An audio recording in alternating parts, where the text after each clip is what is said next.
My mother-in-law tricked me into funding 3 random kids' college, but when I discovered they're my husband's secret nephews, I shattered their lives upside down. I thought I was helping my mother-in-law support 3 random kids' college funds, but it turns out they're my husband's secret nephews from his estranged sister. Here's some backstory. A couple of months ago, my mother-in-law asked me if I'd be willing to make monthly contributions because she was sponsoring the college fund of 3 teenagers. She told me it was a charity thing, that the kids were picked at random, and that we wouldn't meet them at any point. I said yes because it seemed like a good thing to do. Why not, right? I'm the head of marketing at a firm, and I make a decent income, so I can afford it. My husband and I don't have any kids of our own.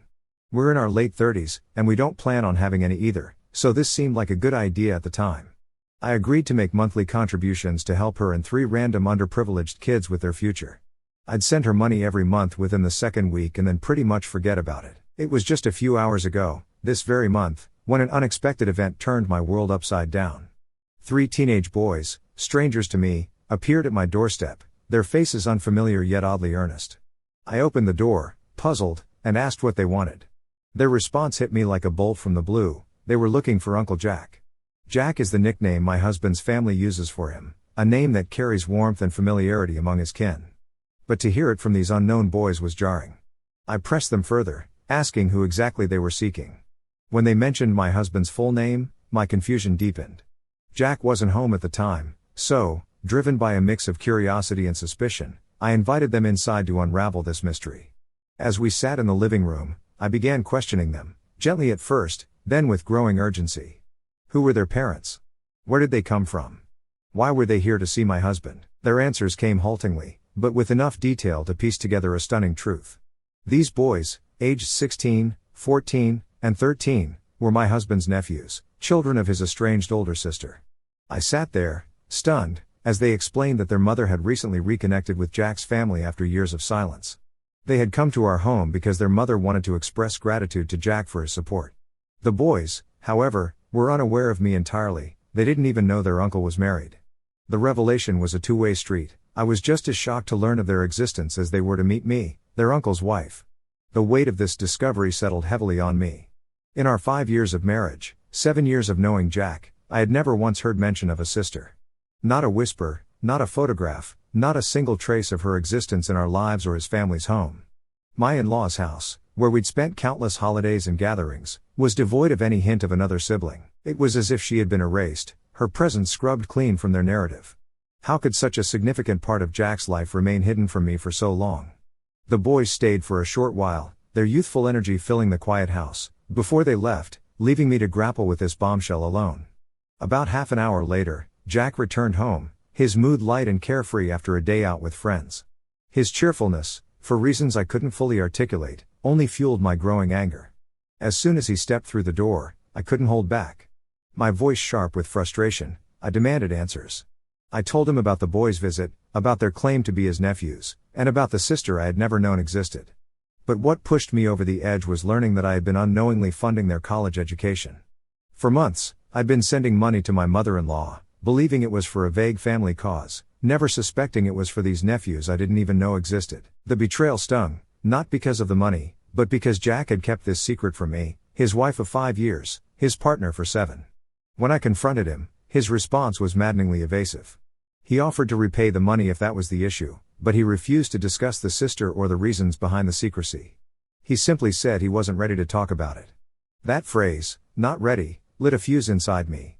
After 7 years together, after months of unknowingly supporting his nephew's education, how could he still not be ready to trust me with the truth?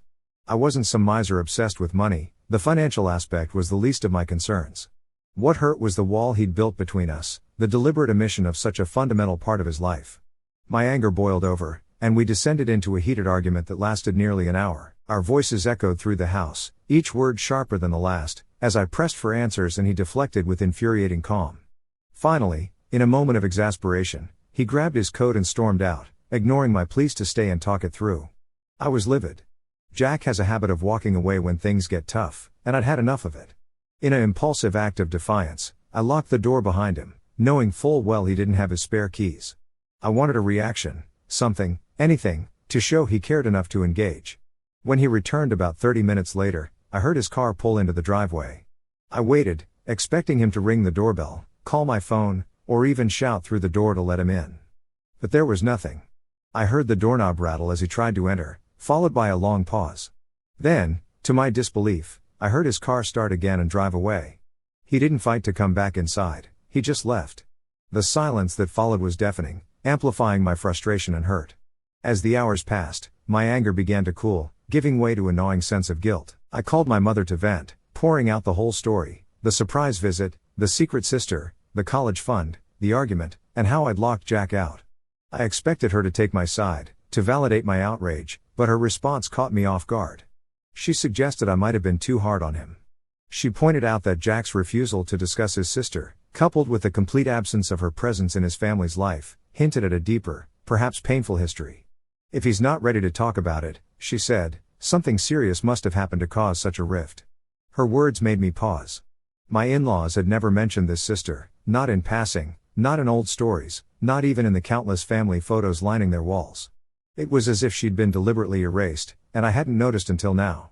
My mother didn't scold me, but her gentle suggestion that I could have been more understanding left me questioning myself. Had I been too quick to snap? Should I have approached the situation with more empathy, given the evident weight of whatever history Jack was carrying? The guilt crept in, mingling with my lingering frustration. I couldn't shake the feeling that I deserved answers, but I also wondered if I'd pushed too hard, too fast. The fact that Jack had walked away, again, only deepened my confusion. Was his silence a refusal to trust me, or was it a shield protecting a wound he wasn't ready to expose?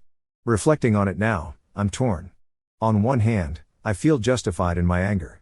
7 years is a long time to keep such a significant secret, especially when it involves my money and my trust. I'm not just his wife, I'm his partner, and partners don't hide entire siblings or financial commitments from each other. The fact that I'd been funding his nephew's education without knowing who they were feels like a breach of trust, intentional or not. And his refusal to discuss it, even after I confronted him, only made it worse. Not ready isn't an excuse when we've built a life together, when I've been unknowingly entangled in his family's secrets. On the other hand, my mother's words linger. What could be so painful, so profound, that Jack and his family would erase his sister from their lives? What history could justify such secrecy, not just from me but from the world they've built around them? I can't help but wonder if I misjudged the situation, if my anger blinded me to the possibility that Jack's silence stems from trauma rather than deceit. Locking him out was a petty move, born of frustration, and his choice to walk away again, without a word, feels like a confirmation of the distance between us. But maybe that distance isn't just his doing. Maybe I pushed him too far, too soon, without considering the weight of what I was asking him to reveal. Now, as I sit here, the house quiet and my emotions a tangled mess, I'm left questioning whether I was wrong to react the way I did. Was I the asshole for snapping at Jack when I discovered his secret sister and the college fund I'd been unknowingly supporting? Or was my anger justified, given the magnitude of what he'd kept from me? I don't have the answers, but the uncertainty is eating at me. All I know is that this isn't just about a secret, it's about trust, communication, and the unspoken burdens we carry in a marriage. I just hope we can find a way to bridge this gap before it grows any wider. Yesterday, I made the original post here, and this morning, my husband finally came back. I was going to apologize to him for reacting so badly, but he didn't bother coming back home last evening. I stayed up until 1 a.m. waiting for him in the living room and fell asleep on the couch watching TV. Thanks to that, I have a nasty crick in my neck right now too. I woke up to him ringing the doorbell like a madman, and when I finally let him in, he didn't even bother to look at me or talk to me. He just grabbed a few clothes, shoved them in a duffel bag, and left once more without a goodbye or even an explanation. I tried to speak to him, but he just ignored me like I wasn't even there and couldn't hear me. This happened about an hour ago. My blood is still boiling at the thought of his behavior. It was so incredibly disrespectful and humiliating that I don't feel sorry at all for the way I behaved last evening. He hasn't explained a thing to me regarding his estranged older sister. When I called my mother-in-law last night to talk to her about this, she didn't answer my calls either. She also didn't open my texts, so I'm sure they're all teaming up against me to keep this secret from me. I wasn't going to ask for my money back because initially, I'd intended it to go to charity and didn't think it was right to demand it back. But now, I think I'm going to text my mother-in-law and tell her to return all the money I've been sending her over the past couple of months. I'm just so pissed right now at my husband, my mother-in-law, and their entire family that I'm ready to file for divorce over this. There was literally no reason for my husband to act the way he did this morning because I was just trying to talk to him so I could tell him that I was sorry for overreacting and not caring about his feelings. Then we'd sit down and have a civilized conversation about this so I could find out the truth. But if that's not what he wants, then I don't know what to do. I told my mom about it too, and she thinks that now my husband is the one taking things a little too far. I want to do something about this, but before that, I really need some answers. My husband just came back home a few hours ago. It's around midnight right now, and he came back at 5 in the evening after being out for almost 7 hours.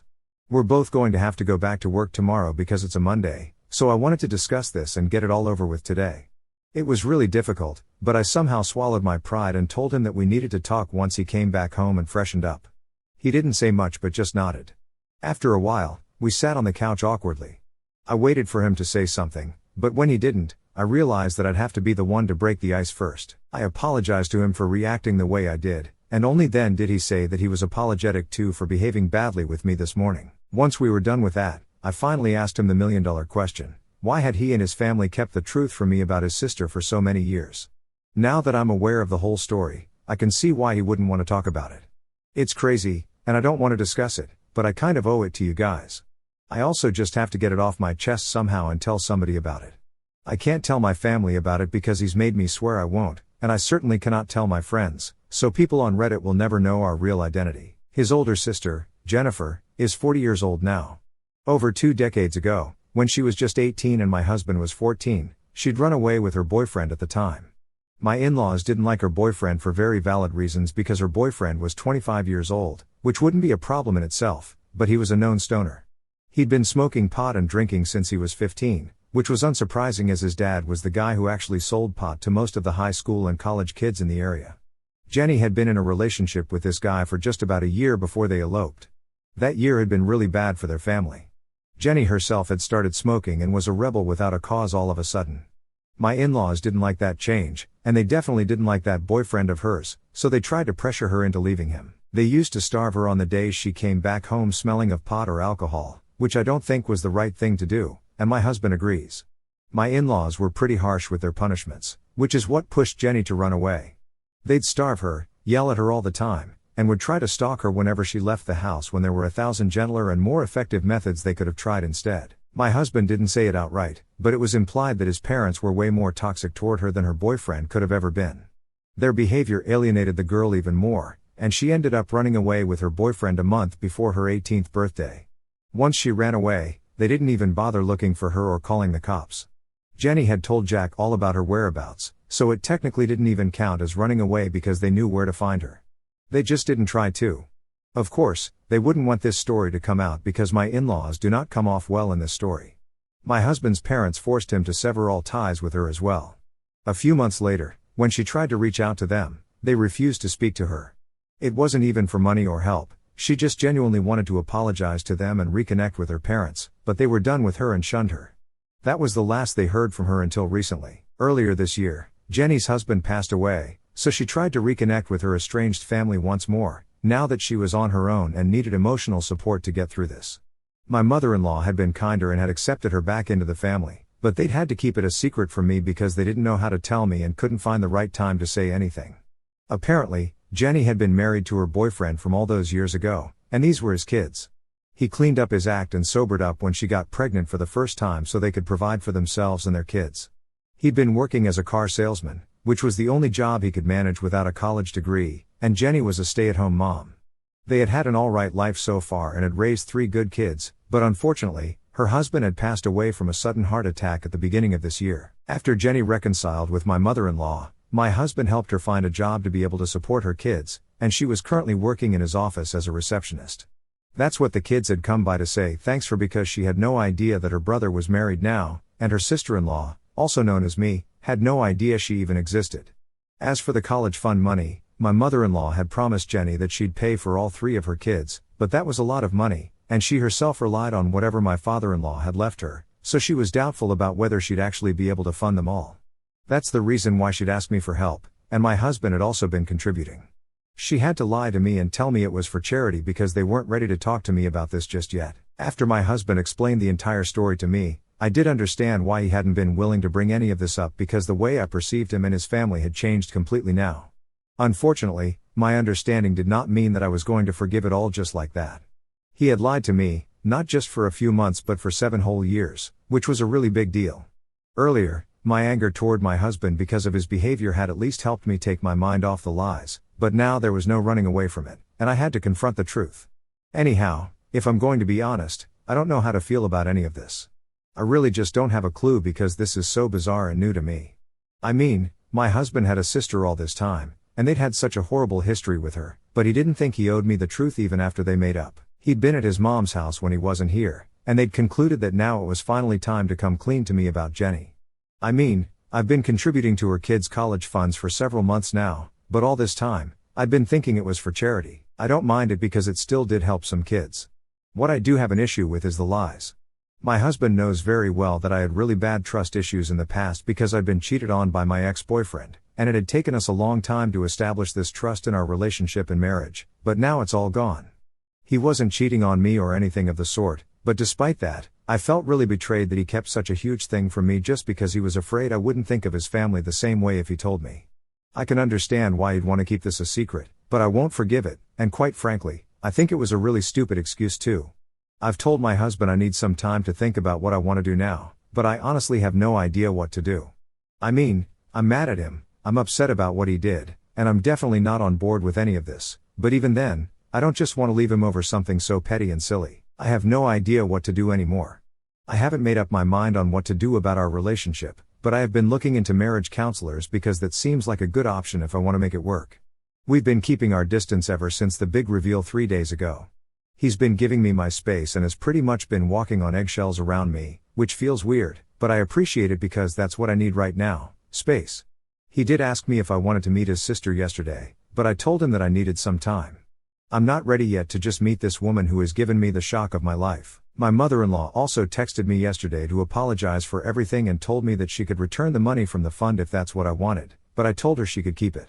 If it's helping a bunch of kids, then what the hell, I don't care about that anyway. I don't have any kids of my own, so it's fine if my money helps someone else's kids. I haven't forgiven my mother-in-law yet either because, for one, if she and her husband had just been better parents to Jenny, then maybe they wouldn't have had to go to such lengths at all.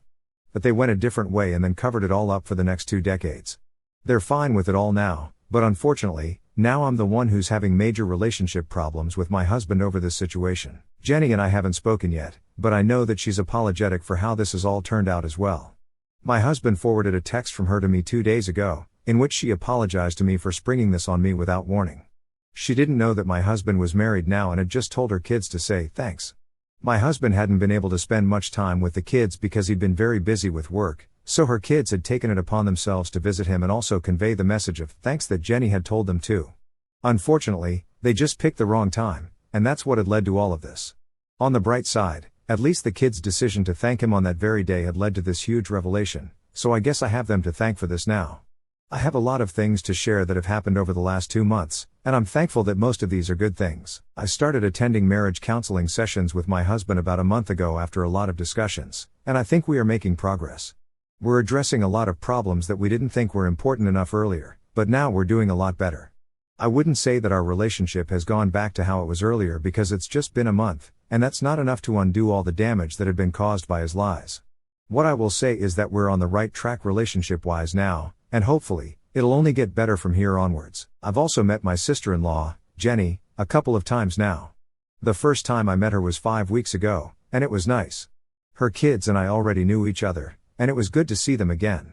They apologized for the screw-up and thanked me for having them over the day they visited despite not knowing who they were. It was nice to get to know them all, and Jenny and I really got along well despite the initial awkwardness. My mother-in-law and my husband were also there, and they seemed happy at the way things were going at our first meeting.